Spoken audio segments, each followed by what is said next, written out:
और चीन के सैनिकों के बीच एक बार फिर ईस्टर्न लद्दाख में पैंगोंग झील इलाके के पास दोनों देशों के सैनिक 29-30 अगस्त की रात को आमने सामने आए। लाइन ऑफ एक्चुअल कंट्रोल यानी LAC पर एक बार फिर भारत और चीन के सैनिक एक दूसरे से भिड़ गए।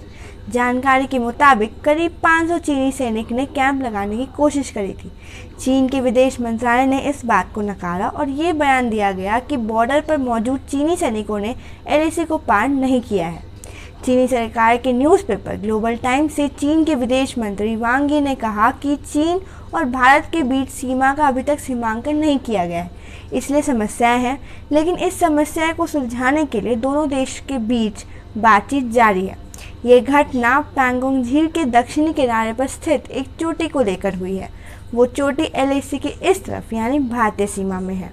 बीच सेना प्रमुख जनरल MM नरवणे लद्दाख पहुंचे थे, जहां उन्होंने दक्षिण पैंगोंग और अन्य जगहों पर हालात का जायजा लिया और इसी तनाव के बीच भारत ने तीसरा डिजिटल स्ट्राइक यानी 119 चीनी ऐप्स को बैन कर दिया।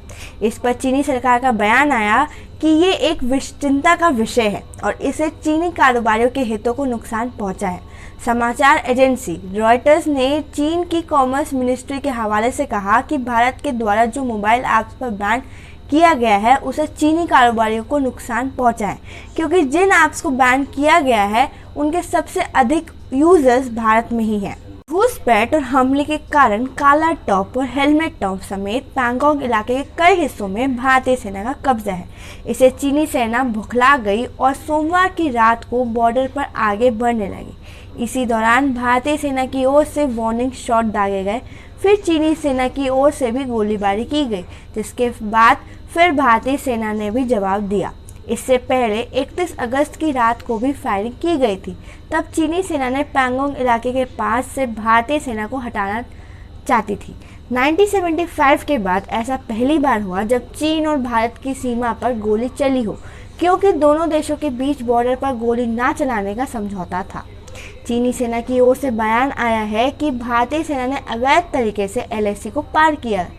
वहीं भारतीय सेना ने इस पर बयान दिया कि 7 सितंबर 2020 को PLA सैनिकों ने हमारे एक फॉरवर्ड पोजीशन पर कब्जा करने की और सैनिकों को डराने की कोशिश की। हालांकि उकसाने के बावजूद हमारे सैनिकों ने उनके कोशिश को नाकाम कर दिया। लद्दाख सीमा पर भारत और चीन के बीच तनाव लगातार बढ़ता जा रहा है और 8 सितंबर को एक बार फिर भारत और चीन की सेना के सैनिक पैंगोंग के रेजांगला के पास आमने सामने आए। इस इलाके में भारतीय सेना के जवानों का कब्जा है, इसलिए चीन की ओर से कोशिश की गई कि भारतीय जवानों को हटाया जाए और उसे रेजांगला की ऊंचाई पर कब्जा किया जाए। हालांकि चीनी सेना इसमें सफल नहीं हो पाई, लेकिन अब चीन मेंटली भारतीय सेना के जवानों पर दबाव बनाने की कोशिश कर रहा है। भारत और चीन के सैन्य कमांडरों के स्तर पर कल बात हुई, जहां इसकी तारीख और रूपरेखा जल्द तय करी जाएगी।